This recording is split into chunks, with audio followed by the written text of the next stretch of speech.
ಇನ್ನು ಇದೇ ವಿಚಾರಕ್ಕೆ ಸಂಬಂಧಪಟ್ಟಂತೆ ಛಲವಾದಿ ನಾರಾಯಣಸ್ವಾಮಿ ಅವರು ಕೂಡ ಮಾತನಾಡಿದ್ದಾರೆ. ನಮ್ಮ ಪ್ರತಿನಿಧಿ ಕಿರಣ್ ಹನಿಯಡ್ಕ ಅವರ ಜೊತೆಗೆ ನಡೆಸಿರುವ ಮಾತುಕತೆ ಇಲ್ಲಿದೆ. ನಾರಾಯಣಸ್ವಾಮಿ ಅವರೇ, ಕಾವೇರಿ ವಿಚಾರದಲ್ಲಿ ರಾಜ್ಯ ಸರ್ಕಾರ ಏನು ಮಾಡಬೇಕಾಗಿತ್ತು? ಈಗ ನೋಡಿ, ಸಂಕಷ್ಟದ ಸಂದರ್ಭದಲ್ಲಿ ನಿಮ್ಮ ಟ್ರಿಬ್ಯುನಲ್ಗೂ ನೀವು ಮನವರಿಕೆ ಮಾಡಿಕೊಡ್ಬೇಕಾಗಿತ್ತು. ಆಯೋಗದ ಮುಂದೆ ಕರ್ನಾಟಕದ ಸಮಸ್ಯೆ ಹೇಗಿದೆ, ಮಳೆ ಬರ್ತಾ ಇಲ್ಲ, ಇಲ್ಲಿ ಆ ಕಾರಣದಿಂದಲೇ ಸಮಸ್ಯೆ ಉದ್ಭವ ಆಗಿದೆ. ಇಂಥ ಸಂಕಷ್ಟದ ಸಂದರ್ಭದಲ್ಲಿ ನಾವು ನೀರು ಕೊಡಿ ಅಂತಂದ್ರೆ ಕೊಡ್ಲಿಕ್ಕೆ ಆಗೋದಿಲ್ಲ. ಇಲ್ಲಿ ನಾವು ಕಳೆದ 4ನೇ ತಾರೀಕು ಬಂದಿದ್ವಿ, ನೀವೆಲ್ಲ ಪ್ರಚಾರ ಮಾಡಿದ್ದೇವೆ. ಅಶೋಕ್ ಅವರು ನಾವು ಬಂದಾಗ ಕೇವಲ 10 TMC ನೀರಿತ್ತು, 6 TMC ಕುಡಿಯೋದಕ್ಕೆ ಬೇಕು, 4 TMC dead water, dead stock ಅಂತ ಅವತ್ತೇ ಹೇಳಿತ್ತು. ಈಗ 1 ತಿಂಗಳಾಗೋಯ್ತು, ಇನ್ನು ಮುಂದಿನ ಬರೀ 1 ತಿಂಗಳಿಗೆ ಆಗತ್ತೆ. ಹಂಗಿದ್ಮೇಲೆ ನೀವು ಅದೇ 3.5 TMCನ ಬಿಟ್ಬಿಡ್ಬೇಕು ಅಂತ ಏನಾದ್ರು ಅವ್ರ ಆದೇಶ ಆಗಿ ಕೊಟ್ರೆ ಮತ್ತೆ ನಾವು ಕುಡಿಯೋದಕ್ಕೂ ನೀರಿರಲ್ಲ, ಬೆಂಗಳೂರು ಒಣಗಿ ಬತ್ತಿ ಹೋಗುತ್ತೆ. ಇಂಥ ಪರಿಸ್ಥಿತಿಯಲ್ಲಿ ಯಾವುದೇ ಕಾರಣಕ್ಕೂ ಒಪ್ಪಬಾರ್ದು. ಟ್ರಿಬ್ಯುನಲ್ ಮುಂದೆ ನೀವು ಮನವರಿಕೆ ಮಾಡಿಕೊಡಿ, ಅದನ್ನ ಆದೇಶವನ್ನು ವಾಪಸ್ ಪಡೆಯಲಿಕ್ಕೆ ಹೇಳಿ. ಇಲ್ಲ ಅಂತಂದ್ರೆ ಸುಪ್ರೀಂ ಕೋರ್ಟ್ಗೆ ಹೋಗಿ ಅರ್ಜಿ ಹಾಕಬೇಕು ಅಂತ ಹೇಳಿ ಮನವಿ ಮಾಡ್ತೇವೆ. ನಿಮ್ಮ ಇವತ್ತಿನ ಪ್ರತಿಭಟನೆ ಸೇರಿ ಒತ್ತಡಕ್ಕೆ ಮಣಿದು ರಾಜ್ಯ ಸರ್ಕಾರ ಕರ್ನಾಟಕದ ಹಿತವನ್ನು ಕಾಯುತ್ತೆ ಅನ್ನುವಂಥ ನಿರೀಕ್ಷೆ ಇದೆಯಾ? ಅಲ್ಲ, ಕಾಯ್ಬೇಕು ಅನ್ನೋದು ನಮ್ಮ ನಿರೀಕ್ಷೆ. ಅವ್ರು ಕಾಯ್ಲಿಲ್ಲ ಅಂತಂತಂದ್ರೆ ತಮಿಳುನಾಡು ಪರವಾಗಿ ನಿಲ್ಲೋದಾದ್ರೆ ಕರ್ನಾಟಕದ ಜನ ತೀರ್ಮಾನ ಕೊಡ್ತಾರೆ. ಈಗ ಇವತ್ತಿನ ಒಂದು ಪ್ರತಿಭಟನೆ ಮೂಲಕ ನೀವು ಸಾಂಕೇತಿಕ ಪ್ರತಿಭಟನೆ ಮಾಡಿ ಮತ್ತೆ ಯಾವ ರೀತಿ ರಾಜ್ಯ ಸರ್ಕಾರದ ಮೇಲೆ ಒತ್ತಡವನ್ನು ಹೇರುವ ಕೆಲಸ ಮಾಡ್ತೀರಿ? ಏನೋ ಇದು ಒಂದು ವಿರೋಧ ಪಕ್ಷಗಳದು ಎಲ್ಲರನ್ನೂ ಸೇರಿ ಮೀಟಿಂಗ್, ಸರ್ವ ಪಕ್ಷಗಳ ಸಭೆ ಕರಿತೀವಿ ಅಂತ ಹೇಳಿದ್ದಾರೆ. ಆ ಕರೆದಾಗ ಅವ್ರಿಗೆ ಮನವರಿಕೆ ಮಾಡಿಕೊಡ್ತೇವೆ.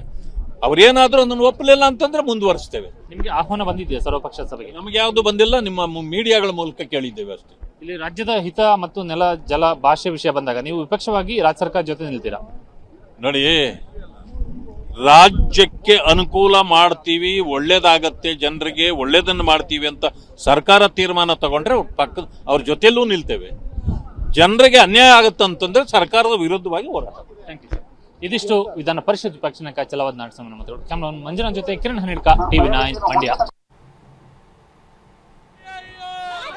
ಇನ್ನು ಕೆಆರ್ಎಸ್ನಲ್ಲಿ ಬಿಜೆಪಿ ಪ್ರತಿಭಟನೆ ವಿಚಾರಕ್ಕೆ ಸಂಬಂಧಪಟ್ಟಂತೆ ಶಾಸಕ ಗಡಿಗ ರವಿ ಅವರು ಮಾತನಾಡಿದ್ದಾರೆ. ಏನು ಹೇಳಿದ್ದಾರೆ ನೋಡೋಣ. ಈಗ ಬಿಲ್ಕುಲ್ ನೀರು ಬಿಡಲ್ಲ ಅಂತೇಳಿ ನಮ್ಮ ಮುಖ್ಯಮಂತ್ರಿಗಳು, ನೀರಾವರಿ ಸಚಿವರು ಹೇಳಿದ ಮೇಲೆ ಯಾಕೆ ಬಿಜೆಪಿಯವರು ಪ್ರತಿಭಟನೆ ಮಾಡ್ತಾವ್ರೆ ಗೊತ್ತಿಲ್ಲ. ನಾಳೆ ಮಾನ್ಯ ಪ್ರಧಾನಮಂತ್ರಿಗಳು ಮೈಸೂರಿಗೆ ಬರ್ತಾ ಇದ್ದಾರೆ. ಈ ಪ್ರತಿಭಟನೆ ಇವತ್ತು ರಾತ್ರಿ ಎಲ್ಲ ಮಾಡಿ ನಾಳೆ ಬೆಳಗ್ಗೆ ಎದ್ದು ಹೋಗಿ ಪ್ರೈಮ್ ಮಿನಿಸ್ಟರ್ ಹತ್ರ ಹೇಳಿ, ಹಿಂಗೂ ಮೈಸೂರು ಮೇಲೆ ಬರೋದ್ರಿಂದ ಅವರು ಫ್ಲೈಟು ಹೆಲಿಕಾಪ್ಟರ್ ಓಡಾಡೋದ್ರಿಂದ ಕಾಣಬಹುದು ನಮ್ಮ ಪರಿಸ್ಥಿತಿ. ಇವರು ಬಿಜೆಪಿಯವರು ಇಲ್ಲಿ ಬಂದು ಪ್ರತಿಭಟನೆ ಮಾಡೋದ್ರಿಂದ ಉಪಯೋಗ ಇಲ್ಲ. ನೀರು ಬಿಟ್ಟಿದ್ರೆ ಪ್ರತಿಭಟನೆ ಮಾಡಿದರೆ ಅದಕ್ಕೊಂದು ಬೆಲೆ ಇರ್ತಾ ಇತ್ತು. ನೀರು ಬಿಡಲ್ಲ ಅಂತ ಅಂದಮೇಲೆ ರಾಜಕೀಯ ಲಾಭ ಪಡ್ಕೊಳ್ಳೋಕ್ಕೋಸ್ಕರ ಬಂದು ಪ್ರತಿಭಟನೆ ಮಾಡೋ ಬದಲು ಪ್ರೈಮ್ ಮಿನಿಸ್ಟರ್ ಬರ್ತಾರಲ್ಲ, ಅವ್ರಿಗೆ ಹೋಗಿ ಮನವರಿಕೆ ಮಾಡಿಕೊಡ್ಲಿ, ನಮ್ಗೆ ನೀರಿಲ್ಲ, ನಿಮ್ಮ ಅಧಿಕಾರಿಗಳಿಗೆ ಕಾವೇರಿ ನಿಯಂತ್ರಣ ಪ್ರಾಧಿಕಾರದ ಅಧಿಕಾರಿಗಳಿಗೆ ಹೇಳಿ, ಅಲ್ಲಿ ನಾನು ಹೋಗಿದ್ದೆ, ಕರ್ನಾಟಕಕ್ಕೆ ನೀರಿಲ್ಲ, ನೀವು ಈ ಥರ ಆರ್ಡರ್ ಮಾಡೋದು ಸರಿಯಲ್ಲ ಅಂತ ಹೇಳಿ ಪ್ರೈಮ್ ಮಿನಿಸ್ಟ್ರಿಗೆ ಮನವರಿಕೆ ಮಾಡಿಕೊಡ್ಲಿ ಬಿಜೆಪಿಯವರು. ಪ್ರೈಮ್ ಮಿನಿಸ್ಟರ್ ನಮ್ಮ ಕರ್ನಾಟಕಕ್ಕೆ ಒಳ್ಳೇದು ಮಾಡಲಿ. ಮೇಕೆದಾಟುದು ನಿನ್ನೆ DPRನ ವಾಪಸ್ ಕಳಿಸಿದ್ದಾರೆ, ಅದಕ್ಕೆ ಗಮನ ಹರಿಸ್ಲಿ. ಕೇಂದ್ರ ಸರ್ಕಾರ ಕರ್ನಾಟಕಕ್ಕೆ ಕಿರುಕುಳ ಕೊಡೋದನ್ನು ಬಿಟ್ಟು ನಾವು ಒಕ್ಕೂಟ ವ್ಯವಸ್ಥೆ ಒಳಗಡೆ ಇದ್ದೀವಿ. ಕರ್ನಾಟಕನೂ ಒಂದು ರಾಜ್ಯ, ತಮಿಳುನಾಡು ಮಾತ್ರ ಅಲ್ಲ. ಅದರಿಂದ DK ಶಿವಕುಮಾರ್ ಒಬ್ಬರು ಮುಖ್ಯಮಂತ್ರಿನೇ, ವಿಜಯ್ ಮಾತ್ರ ಮುಖ್ಯಮಂತ್ರಿ ಅಲ್ಲ. ಬಿಜೆಪಿಯವರು ಈ ದೊಂಬರಾಟ, ಈ ನಾಟಕಗಳ ಆಡೋದನ್ನು ಬಿಟ್ಟು ನೀರು ನಿಲ್ಲಿಸಿದ್ದೀವಿ, ನೀರು ಬಿಡಲ್ಲ ಅಂದ್ರೂ ಬಂದು ಪ್ರತಿಭಟನೆ ಮಾಡಿ ಸುಮ್ಮನೆ ರಾಜಕೀಯ ಲಾಭ ಪಡೆಯೋದು ಬಿಟ್ಟು ವ್ಯವಸ್ಥಿತವಾಗಿ ಭಾನುವಾರ ಕರೆದಿರೋ ಸರ್ವ ಪಕ್ಷಗಳ ಸಭೆಯಲ್ಲಿ ನೀವೇನು ಮಂಡಿಸ್ತೀರ ಮಂಡಿಸಿ. ಇಲ್ಲಿ ಬಂದು ಸುಮ್ಮನೆ ರಾಜಕೀಯ ಲಾಭಕ್ಕೋಸ್ಕರ ಯಾಕೆ ಮಾಡ್ತಾ ಇದ್ದೀರಾ? ನೀರು ಯಾವುದೇ ಕಾರಣಕ್ಕೂ ನಮ್ಮ ಹತ್ರ ನೀರಿಲ್ಲ, ನೀರು ಬಿಡಲ್ಲ ಅಂತೇಳಿ ನನ್ನ ಸ್ಟ್ಯಾಂಡ್ ತಗೊಂಡಾಗಿದೆ. ನೋಡೋಣ ಸುಪ್ರೀಂ ಕೋರ್ಟ್ಗೆ ಹೋಗ್ಬೇಕಾ, ಏನು ಮಾಡ್ತಾರೆ ಅನ್ನೋದನ್ನ ಭಾನುವಾರ ಸರ್ವ ಪಕ್ಷಗಳ ಸಭೆಯಲ್ಲಿ ಮುಖ್ಯಮಂತ್ರಿಗಳು ಮತ್ತು ಸಂಬಂಧಪಟ್ಟ ಸಚಿವರು, ಅಧಿಕಾರಿಗಳು ಇದರ ಬಗ್ಗೆ ಗಮನ ಹರಿಸ್ತಾರೆ. ಈಗ ರೈತರು ನಮ್ಮ ಮಂಡ್ಯ ಎಲ್ಲ ಕನ್ನಡ ಪರ ಹೋರಾಟಗಾರರು ಮತ್ತು ರೈತರಲ್ಲಿ ಮನವಿ, ನಿಮ್ಮ ಕಳಕಳಿ, ನೀವು ನಾಡಿಗೆ ರೈತರ ಪರ ಇಟ್ಟಿರುವಂಥ ಒಂದು ಕಳಕಳಿಗೆ ನಾನು ಭಾಳ ಆಭಾರಿಯಾಗಿದ್ದೇನೆ. ದಯವಿಟ್ಟು ಒಂದು ಸಾಂಕೇತಿಕ ಪ್ರತಿಭಟನೆ ಮಾಮೂಲಿ ವಿಶ್ವೇಶ್ವರಯ್ಯ ಸ್ಟ್ಯಾಚ್ಯು ಮುಂದೆ ಮಾಡಿ ರಸ್ತೆಗಳನ್ನು ಬಂದ್ ಮಾಡಬೇಡಿ, ರಸ್ತೆಗಳಲ್ಲಿ ಟೈರ್ ಸುರಬೇಡಿ. ನೀರು ಬಿಟ್ಟಿಲ್ಲ, ನೀವು ಒತ್ತಡ ಇರೋದಕ್ಕೆ CRWC ಮೇಲೆ ಒತ್ತಡ ಇರೋದಕ್ಕೆ ಪ್ರತಿಭಟನೆ ಮಾಡಿದ ನಮಗೆ ಅರಿವಿದೆ.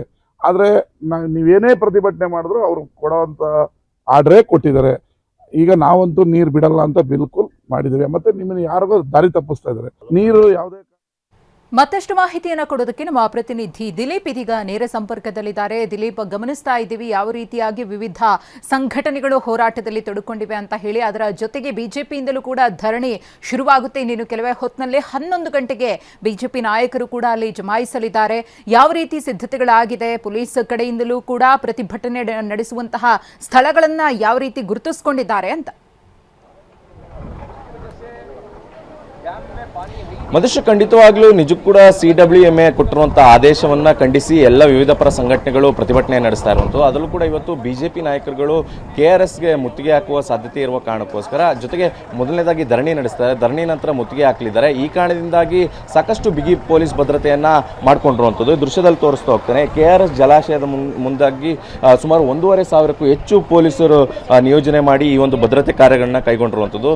ಯಾಕಂದರೆ ಮೈಸೂರು, ಚಾಮರಾಜನಗರ, ಮಂಡ್ಯ ಭಾಗದಿಂದ ಸಾವಿರಾರು ಕಾರ್ಯಕರ್ತರುಗಳು ಬರ್ತಾರೆ, ಪ್ರತಿಭಟನೆಯಲ್ಲಿ ಭಾಗಿಯಾಗ್ತಾರೆ ಅನ್ನುವಂಥ ನಿಟ್ಟಿನಲ್ಲಿ ಮಾಹಿತಿ ಇರುವಂಥದ್ದು.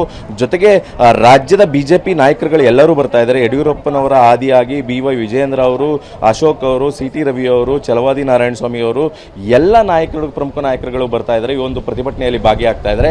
ಈ ಕಾರಣದಿಂದಾಗಿ ಸಾಕಷ್ಟು ಭದ್ರತೆಯನ್ನ ಮಾಡ್ಕೊಳ್ತಾ ಇರುವಂಥದ್ದು.